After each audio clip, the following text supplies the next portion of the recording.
The Premier League's starting already? Well, I guess we gotta get on to our predictions right away here then. I'm Adrian. Hello, and welcome back, or welcome if you're new here. And let's take a look at what to expect from the Premier League this season as it kicks off on Saturday, September 12th. It's just 3 days away. And you know how I knew it was coming so soon? Because OneFootball's app sent me a few news stories that reminded me of how close we are. And this video is sponsored by the good people at OneFootball, which of course makes staying right up to date on everything Premier League so easy. How? Well, they have news stories getting pushed to you as often as you like with all of the latest and greatest breaking news. They have live scores and in-depth match tickers so you can follow your favorite team on the go. Plus, they provide highlights, transfer rumor raters, and trackers for your favorite team as well as every other team in the world. Don't quote me on that last part there, please.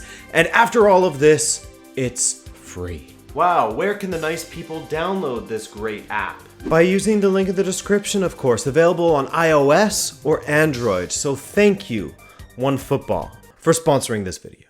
Oh, and if you want to see how your full table predictions stack up to mine at the end of the season and win some Rabona TV, Rabona Sporting Club merch, then follow the link in the description to sign up for our predictions league, place your picks, and then let's see what happens. Join our league titled Paco's Posse, and let's do it, baby. Let's see how good you guys really are, because I see a lot of chat in the comments section, so back it up. It's time. And then inevitably laugh at me when I get last. I think I've predicted on 2 separate occasions that Brighton will go down, and on those 2 occasions, they've survived. Thanks in large part to Graham Potter, last season at least, who, while Brighton had a few baubles last season and finished 7 points above relegation, I think that their recruitment this summer has been good.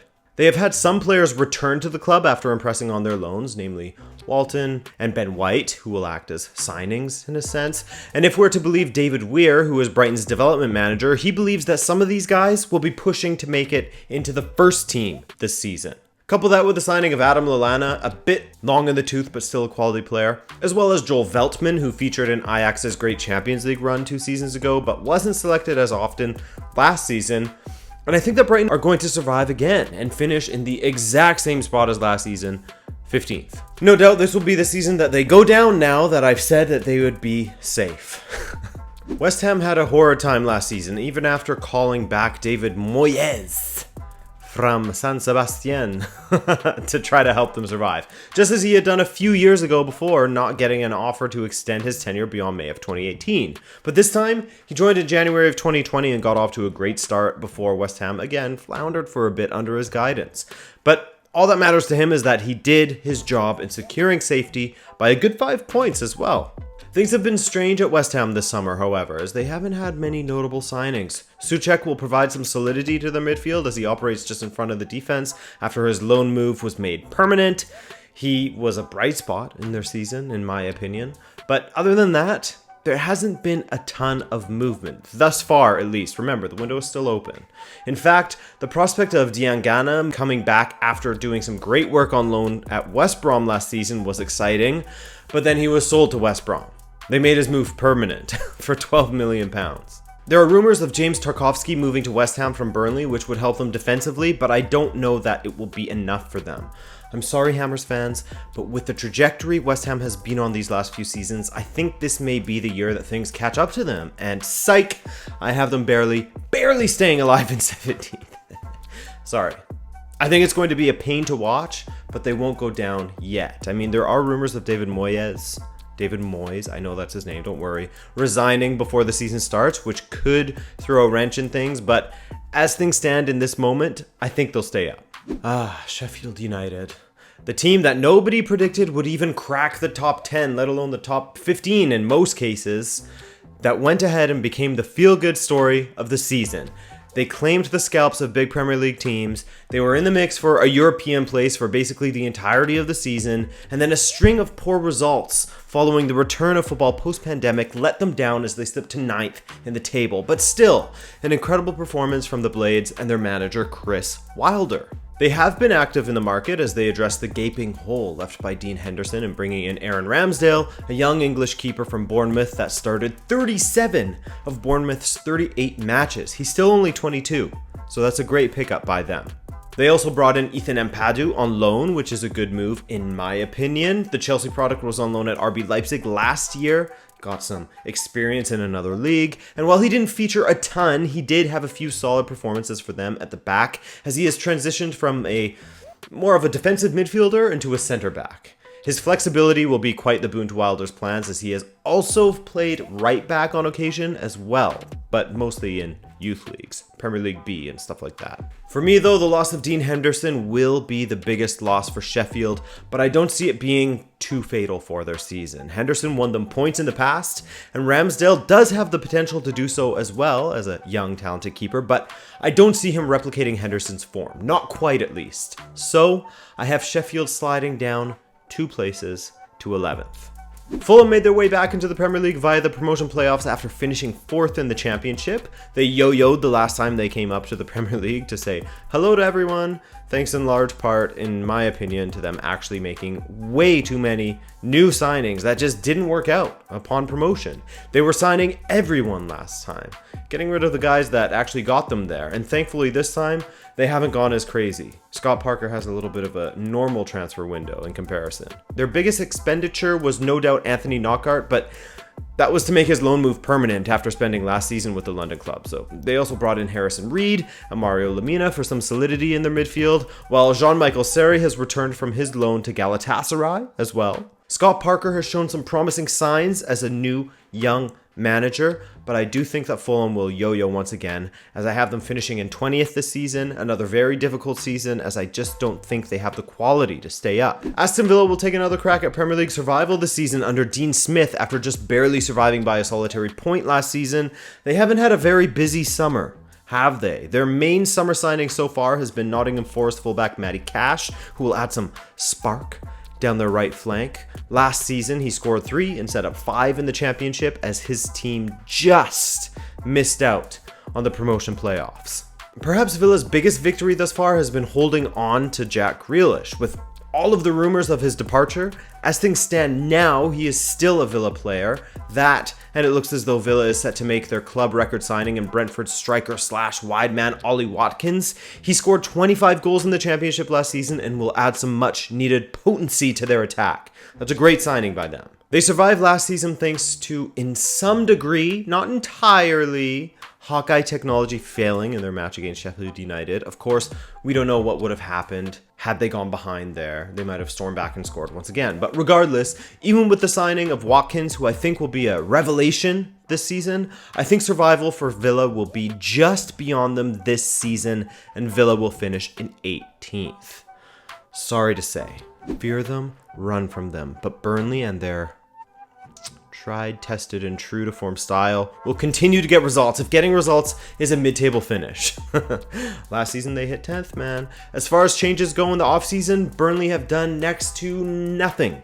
A nominal signing and bringing in Will Norris as a backup to Nick Pope in goal after their former backup in Joe Hart has signed with Tottenham. They also allowed Aaron Lennon to leave for free to Kayserispor of the Turkish Super League, but as far as additions go, nothing beyond Norris. And while this would usually give me cause to doubt them, as some of the teams that finished around them have strengthened, I do have a hard time in doubting Sean Dyche now. The man knows how to get it done in the Premier League, as he has proven time and time again. 16th, 7th, 15th, 10th. His last 4 seasons, they have finished relatively comfortably in the table. And this year, while I think they will indeed slip down a couple of places into 12th, I think that Nick Pope is one of the best keepers in the league, and he will win them some very important points. Honestly, it's amazing to me he hasn't been snapped up by someone else. Last season, I believe I had Newcastle United finishing in the relegation places, as I had little belief in Steve Bruce's ability to keep them up. The ongoing saga of the Saudi Arabian takeover has been quite the soap opera to watch. Well, anything regarding Mike Ashley and Newcastle constitutes a soap opera. It seems like fate just wants them to be together.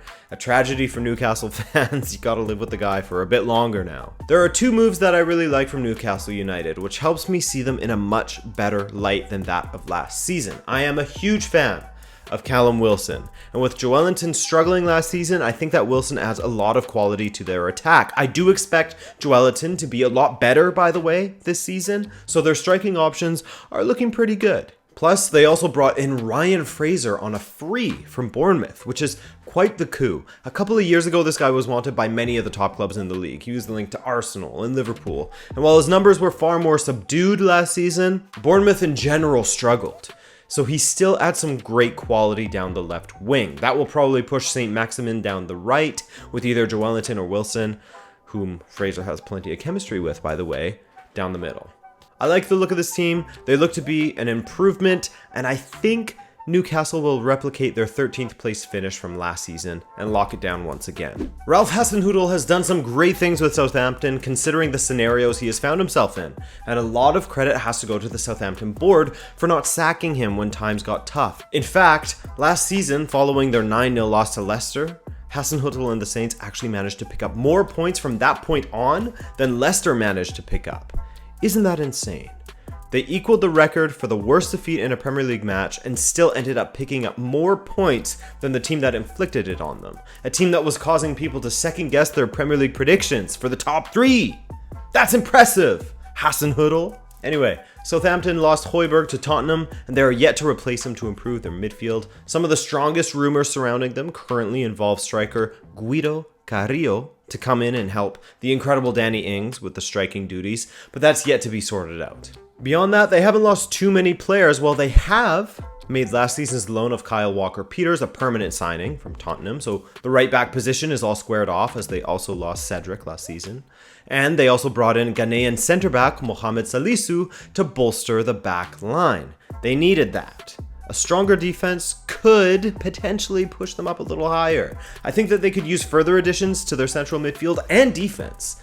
But I don't see them going down, that's for sure, as Ralph and the boys will probably end up just dropping slightly on the basis of everyone around them improving more. Uncle Roy and Crystal Palace are back at it again this season to be a pain in the ass now and then, provide some frustrating matches to watch now and then, but ultimately finish in the bottom half of the table, somewhere in the range of 14th to 16th. Their additions have been minimal, and as of the time of making this video, they have held on to Wilfried Zaha, though it does seem like a strong possibility that he could be departing for Merseyside once and for all. He was close to that last summer as well, but it never materialized. Will it happen again? Quite possibly. If he is to go, that will be a massive miss for their attack, and hence I see them dropping a further 2 places from last season's 14th into 16th. Safety, but barely. If they're going to bring in Jeremy Boga from Sassuolo as a replacement for Zaha, he was one of the Serie A's most exciting attackers to watch, so he could do a job in place of Zaha, but for me, not enough to propel them any higher. And that means that there is just one spot left in our bottom half of our predictions table, with the newly promoted West Bromwich Albion here to claim it. They're back in the Premier League for the first time since finishing dead last 2 years ago during the 2017-18 season, and Slavan Bilic is back as well after his love affair with West Ham was short-lived in the last time he was managing in the Premier League. After West Ham, he went off to Saudi Arabia to the Saudi Premier League. Guy loves some Premier League, Saudi or otherwise. Before returning to England in 2019 with West Brom, his first season was a great success as he guided West Brom to a second place finish in the championship. Matheus Pereira was a star for them, as was Diangana. Krovinovic wasn't too bad either. Pereira and Diangana were made permanent after their loans, and with an experienced captain in Livermore trying to lead the way for his team, it's going to take some incredible performances and a bit of luck for West Brom to hang on. I was a bit split on West Brom as to whether they would survive or not, but with Bilic's history of things going tits up after the first season or two, I fear it may happen again for West Brom, and with the quality in the Premier League around them, I see them finishing in 19th and heading back down. I'm sorry. Why do I need to apologize though? This is just what I predict is going to happen, you know? It's not, I don't play any part. It's not what I say goes. F you for predicting my team will go down. Alright, to the top 10 now, as Leeds United are back in the Premier League. It's been too long for this club, and to think that they're coming back up with a manager as iconic as Marcelo Bielsa, after finishing first in the championship, things are looking good for them, my friend. Their chairman and owner, Andrea Radrizzani, has done an incredible job in righting the ship, dealing with their debt, buying Elland Road back for the club, and building a competitive squad behind Marcelo Bielsa. In fact, this summer, they have continued along with their great trajectory as they have sold few and strengthened greatly. Robin Koch comes in from Freiburg, a player that Benfica had been courting all season long and who certainly looks to be a great defender. I would have taken him at Benfica. Then there's Helder Costa, formerly of Wolves, but yet another Jorge Mendes client that has bounced around from the various Geste Foot clubs, Benfica, AS Monaco, Wolves, etc. I have a video on Jorge Mendes and his insane influence. Feel free to check that out. But anyways, Costa's loan move was made permanent after a strong season with Leeds, though of course the biggest transfer was no doubt the signing of Rodrigo from Valencia. He's Spain's first choice striker at the moment, and is no doubt a skilled attacker. Again, a former Benfica guy, so I have a ton of love for him. And he has some experience in England after his time with Bolton back in the day.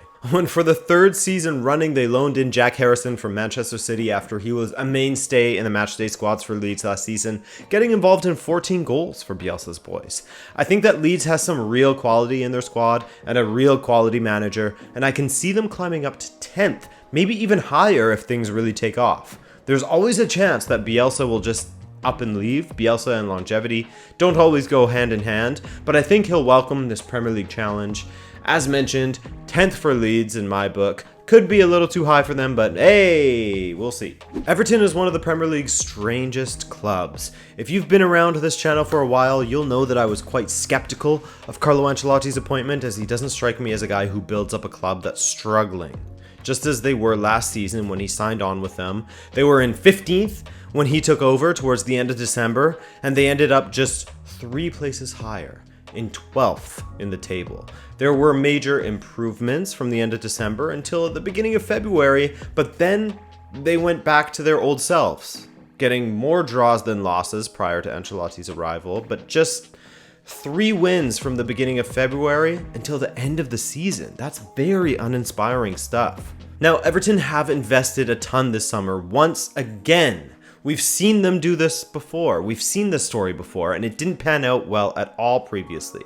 But there is reason to believe and to be excited for them if they are to build their team around one man in particular, James Rodriguez. The former Real Madrid man has had a tough time over the past couple of seasons, but there's no doubting the quality that he possesses. I did a video on him recently with Simon Edwards. I encourage you to check that video out, as Simon is a Colombian football expert that echoed, if James is made to be the main guy and take a step back from an elite team, he will do well. This provides the platform to do so it will be interesting to see how it works out for Everton. This could be great for them. They also brought in Alain from Napoli. He was a senior figure at the club, a great midfielder, as well as Doucouré from Watford in an attempt to completely revamp their midfield. I have doubts about their attack, and to an extent in Ancelotti as a project manager, as opposed to one that refines an already great team. But if they are to succeed with him at the helm and after these signings, it wouldn't be at all out of place. It would check out. As for a place, by the way, I have them in 8th. Leicester City did quite well in the first half of last season. There was the aforementioned 9-0 win over Southampton, but also, as mentioned, from then on, they really struggled to continue their pace in the Premier League top 3. They couldn't hold on. They were in 3rd for a long time. This summer, they made a great signing in Atalanta's Timothy Castagne, who will be a much-needed reinforcement to the fullback position, as Ben Chilwell left without anyone being brought in to replace him. While Castagne has played on the left before, he's most suited to the right side, either as a right wing back or a fullback or a right midfielder. So it will be interesting to see if Rodgers tries to force him to the left, or, of course, there are plenty of rumblings of Leicester moving for Ajax's Argentinian fullback Nicola Tagliafico, so we'll see.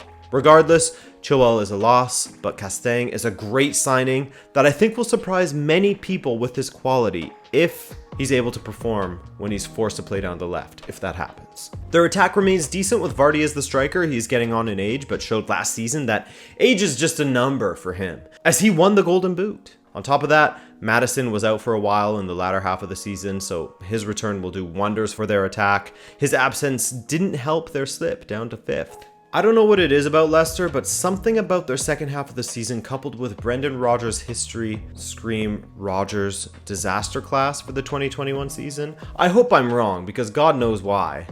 But I have a soft spot for Brendan Rodgers, and I don't want to see Leicester suffer, but with the amount of competition for the top 10 this year, I see Leicester getting about 9th. Arsenal finished in 8th last term, far from where they would have hoped at the outset, but I think that Mikel Arteta has done far better than perhaps many Arsenal fans expected him to do when he was first signed up. And speaking of signings, and of course the opposite of the coin, departures, their biggest loss may just be Troops from AFTV, as he announced that he was leaving the channel to sign with Barstool Sports in New York. A huge loss for the Arsenal fan base. But anyway, Arsenal also had some legitimate signings this transfer window and addressed a problem area for them. First of all, William Saliba links up with the club after they signed him last summer but loaned him back to Saint-Etienne. Pablo Mari's loan move was made permanent. And they also signed Gabriel from Lille, so 2 solid Ligue 1 defenders will link up for their back line. This was a problem area, and this no doubt adds some excellent alternatives to David Luiz, Mustafi, and Socrates. And behind them, Arteta has the great problem of choosing between Bernd Leno and Emi Martinez. I mean, I think I know who he's going to choose, but Emi Martinez showed that he's a very capable keeper. Kieran Tierney was looking better and better towards the end of the season, and despite rumors of Bellerin leaving, Maitland-Niles staying is a great shout. Their biggest signing in the attack is of course Willian from Chelsea, who I thought had a great year at Chelsea last season and will add some quality to Arsenal's attack. Even though he is getting on in age, he's still got the legs. The 2 trophy wins within a month for Arsenal, FA Cup and the Community Shield if you want to count it, you know I don't, but a trophy win is a win, you know, it does more for the mental than anything. And that will give the squad more confidence and give Arteta himself more confidence. They have a good young team, and with some experience under his belt now, I think Arteta's Arsenal will climb as high as 5th this season. Wolves have had a meteoric rise from the Championship to having been considered one of the favourites once the Europa League had hit the knockout stages last season. Unfortunately for them, they fell to the eventual champions, Sevilla, which they can take much solace in despite their poor performance against the Spanish side. After a great first year back in the Premier League, Wolves made it as high as 7th last season. They had a slow start, then caught fire and slowed down just a bit towards the end of the season once again. Speaking of speeds, we finally got to see full Adama Traore at Wolves this past season, in glimpses at least, though you do feel that he's not quite the finished product just yet, but man, what a player he is threatening to be. As for the moves they've made in this transfer window, they cashed out on Helder Costa, as mentioned, selling him to Leeds, and they sold 28-year-old Matt Doherty to Tottenham, or Matt Doherty. Every single person says it differently, but anyway, he was such a great servant of the club, and he'll add some legitimacy to that right flank for Spurs. Oh, and of course, they signed Marçal, who you'll remember from Lyon's Champions League run, a guy that adds experience and looks a solid player based on his performances in the UCL. They also signed yet another Jorge Mendes linked player in Fabio Silva from FC Porto. Great player, and he also has the 2 hallmarks of a Jorge Mendes transfer: large transfer fee and a young Portuguese talent. An added bonus when the transfer is to Wolves, one of his favorite spots. Wolves' previous season was a grueling one after going through Europa League qualifying and then into the latter stages of the tournament a full year later, and you could tell they looked bagged at the end of it. And while it won't be any easier, I do think that this incredibly talented squad has that added bit of experience, and if anything, will be even better than last year, at least in the cup competitions, because I have them in 7th once again for the Premier League. But still, considering how much everyone has improved around them, 7th for Wolves, that's great. Manchester United finished in 3rd last season, level on points with Chelsea. Ole Gunnar Solskjaer was given money to bolster his back line last summer with Harry Maguire, the Herald of Mykonos, as well as Aaron Wan-Bissaka, while Bruno Fernandes was brought in January to help sort out their attack, and sort out their attack he did, as well as take every single penalty of the many penalties that Manchester United accumulated. The defense did indeed improve despite David De Gea continuing to make some blunders. They have Henderson waiting in the wings now, which is a fantastic option, as well as Romero. But despite the investments, I feel as if this still isn't the finished product for United. They brought in Van de Beek, which is... I don't know how Solskjaer will set up the midfield, but regardless, quality depth is never a bad thing. But I do feel as if those funds could have been better spent on an additional left back, or even another center back, or even a central defensive midfielder. But in the left back position, Shaw is often injured and cannot be leaned upon because of it, and Williams is a right-footed left back that is, well, he's inexperienced because he's a kid. Perhaps another legitimate center back would have been a wise purchase as well, because Harry Maguire should always be your starter, but Lindelof and Bailly are hit or miss for me, while Chris Smalling could perhaps provide that depth they need. We'll see. He could be another signing in himself.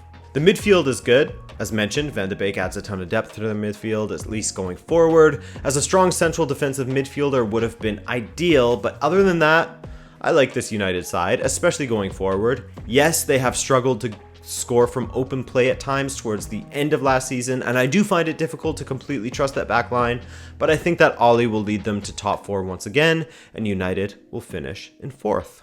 1, 2, 3, and 6th are left, and with that in mind, let's talk about Tottenham. The All or Nothing documentary has provided us with plenty of meme-worthy moments. Great doc, by the way. It was a lot more raw, I guess, than the Man City one. Like the conversation between Danny Rose and Jose Mourinho. Brilliant. But speaking of which, I'm interested to see how Mourinho does with this Spurs side. He inherited a broken team that had been underperforming since about January or February of 2019. The Champions League run papered over the cracks a bit for me. He also inherited a brittle team, as he immediately had to deal with a ton of injuries to key players. He showed that with a healthy squad, Spurs can do alright as they finished the season strong and climbed up to 6th. They've addressed one of their problems at the back, as Serge Aurier was serviceable, but not an incredible defender, better at going forward. Matt Doherty will clean that up as well. They also brought in Hoiberg from Southampton to help in the midfield, as clearly Mourinho doesn't trust Ndombele. And of course, Joe Hart back with the top club, baby. I think we'll see a lot more of Ryan Sessegnon this season. It could be his breakout for the club. And as for the attack, with all of them healthy once again and with more time under Mourinho, I think Spurs will be a tough team and will be in the top 6 conversation all season long until they lock it down and finish in 6th. Okay, the team that everyone can't stop talking about due to their ridiculous transfer window. It's as if every hot property in European football went to Chelsea this summer, including some deals they had wrapped up a while ago. I mean, people have forgotten about Hakim Ziyech already. That's a quality player they signed. Not to mention all of the others they have spammed money on, as Marina Granovskaya has become the hero of Stamford Bridge. Let's run through the players they've lost quickly. Willian and Pedro to free transfers. Sent a few players on loan like Pantic and Ampadu. Pasilic's move to Atalanta was made permanent. Stuff like that. And they have brought in Thiago Silva, Malang Sarr, Hakim Ziyech, Ben Chilwell, Timo Werner, and Kai Havertz, who I did a video on and rate very highly. Wow. So obviously, Chelsea will have one of the most exciting attacks in the league. There's no getting around that. But the additions of Thiago Silva to their back line and Ben Chilwell will certainly help Frank Lampard sleep just a bit better at night. Just a bit. I don't mind Chilwell. I think he's definitely tailed off a bit as of late, but for some reason, I really like this Thiago Silva signing. He's shown that he can still play and reads the game well, so that lessens the questions surrounding the physical form of the 35-year-old, which is still great. Any other league, less questions asked for sure. But again, a good defender, and Thiago Silva was a very good defender, relies more on positioning than pace in order to be effective.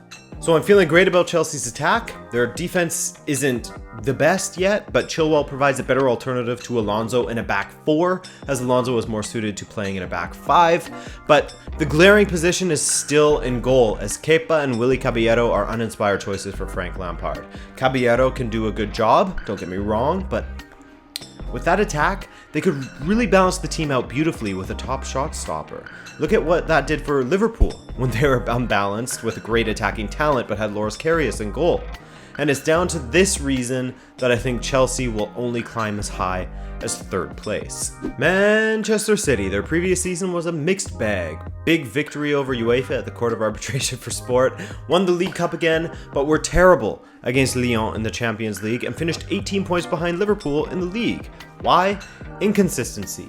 At times they looked like 2017-18 City with how they would run over teams, passing around them no problem, and at times they were as reliable as Raheem Sterling's finishing from 6 yards out. On top of that, there must have been something going on behind the scenes that we didn't really know about, as once again, Pep Guardiola was guilty of overthinking things. His selection and approach to a few matches on a few occasions The costliest, of course, being against Lyon in the Champions League. It was just baffling. I mean, Phil Foden, David Silva, Bernardo Silva, and Riyad Mahrez all starting on the bench.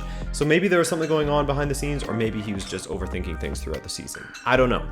But in the Premier League, the absence of Vincent Kompany seemed to be felt in their back line, as well as some erratic performances from Ederson not helping their case. And speaking of Kompany, that's not even considering the effect he'd have in the dressing room that they lost when he left. And then the loss of Mikel Arteta, that didn't help things any further. So basically, I'm not worried about City in the slightest when it comes to their midfield or their attack. Both of those are totally fine by anyone's standards, but it's their defense that has been exposed a little too often in the last year, at least more often than their ambitions should allow.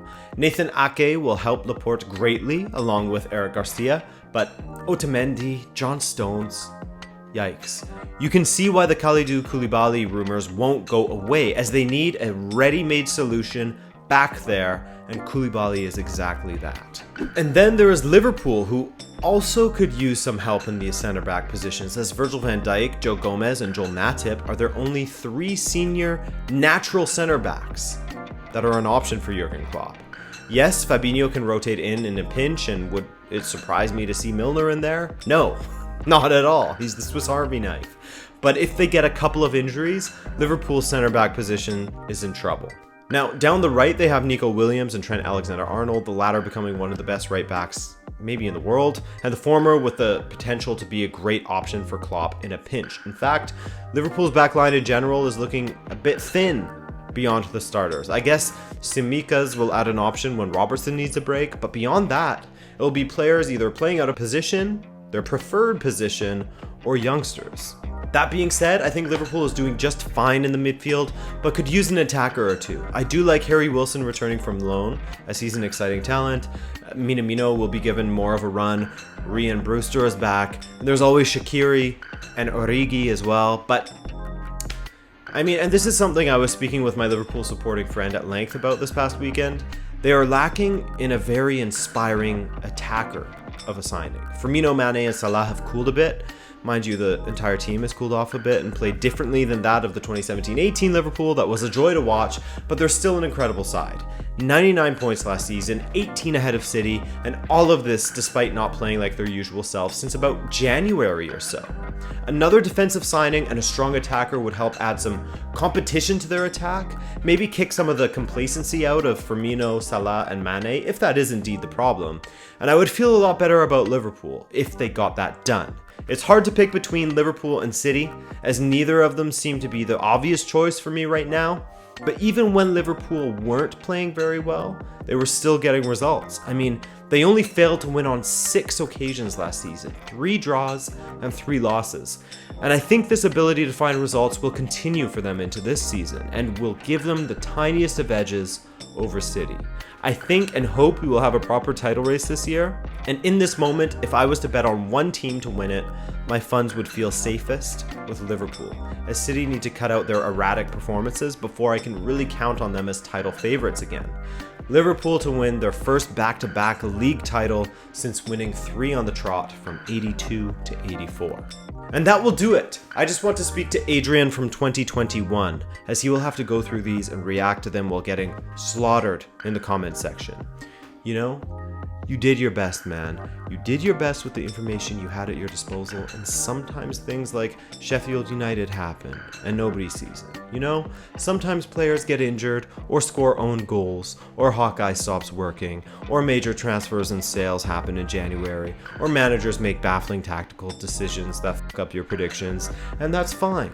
Don't worry about that stuff. If 2020 Adrian could get through it, so can you. And right or wrong, you did a pretty bang average job, man. Proud of you. Alright, and back to the present. Thanks to you for watching this video. If you enjoyed it, let me know by hitting that like button, and subscribe if you're new around here and want to stay up to date with everything going on in the world of football. My name is Adrian, this is Rabona TV, and we'll see you later. Weekend Recap's coming back. Ciao.